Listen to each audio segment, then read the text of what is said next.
Welcome to stone dictation. Dictation 5 second बाद शुरू होगा। Ready start.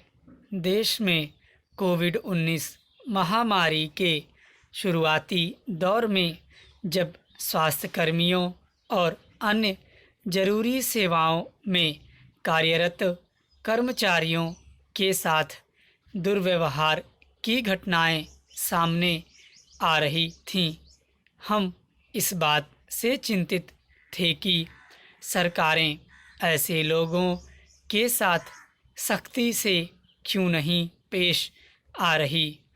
बाद में हमें इसका सुकून भी मिला कि अंग्रेज़ों के ज़माने का कानून 1897 इस्तेमाल करके दुर्व्यवहार करने वालों को कटघरे में लाया गया और ऐसी घटनाओं में कमी आई। लेकिन अब कई दूसरे कारणों से इस कानून का इस्तेमाल होने लगा है। इसीलिए इस पर सवाल खड़े हो रहे हैं। पिछले दिनों प्रवासी मजदूरों के लिए बस चलाने की मांग पर धरना देने वाले उत्तर प्रदेश कांग्रेस प्रमुख अजय कुमार लल्लू को इसी कानून का इस्तेमाल करते हुए गिरफ्तार किया गया।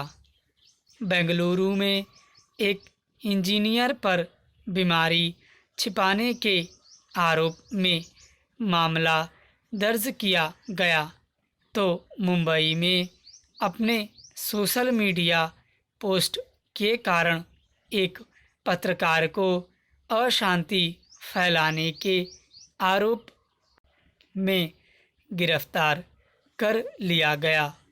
हद तो यह कि विशाखापट्टनम में एक डॉक्टर सुधाकर राव ने जब स्वास्थ्यकर्मियों के लिए PPE personal protection equipment kit की कमी के कारण हल्ला मचाया, तो न सिर्फ उन्हें नौकरी से हाथ धोना पड़ा, बल्कि बुरी तरह प्रताड़ित करने के बाद उन्हें मानसिक अस्पताल में दाखिल करा दिया गया।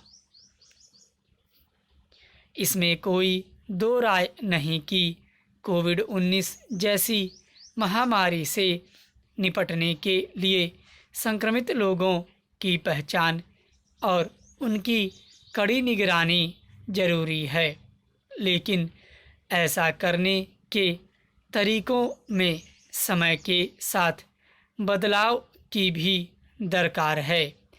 कई देशों में ऐसी विपदा में अपने लोगों और समुदायों पर भरोसा जताकर बेहतर सफलता हासिल की है। जरूरी नहीं कि हर काम उसी डंडे से हो जिसे अपने गुलामों से निपटने के लिए अंग्रेज चलाया करते थे। महामारी अधिनियम की उपधारा 4 में प्रावधान है कि कानून के गलत इस्तेमाल पर भी संबंधित अधिकारियों को कटघरे में नहीं खड़ा किया जा सकता। जाहिर है अंग्रेज़ों ने इसे काफ़ी सोच समझकर ही बनाया होगा। क्या आज भी उसी सोच से कानूनों का इस्तेमाल नहीं हो रहा है?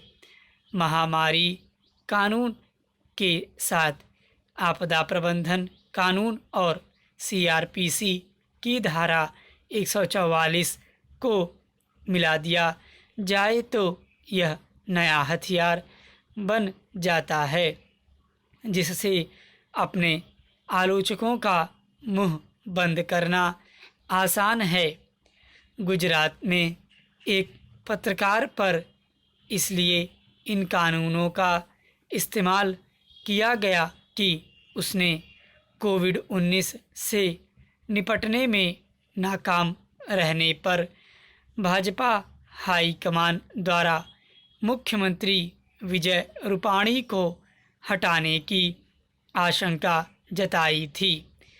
हिमाचल प्रदेश में भी प्रवासी श्रमिकों की हालत दिखाने वाली रिपोर्टों को फर्जी और सनसनीखेज बताकर कम से कम 4 FIR दर्ज की गई है।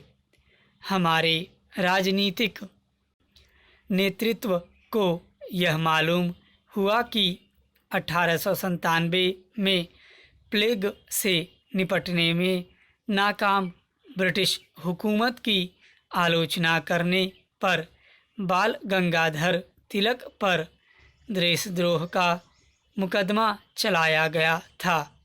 यदि आज के हुक्मरानों को भी आलोचना से परहेज है तो क्या न्यायपालिका को हस्तक्षेप नहीं करना चाहिए? स्टॉप।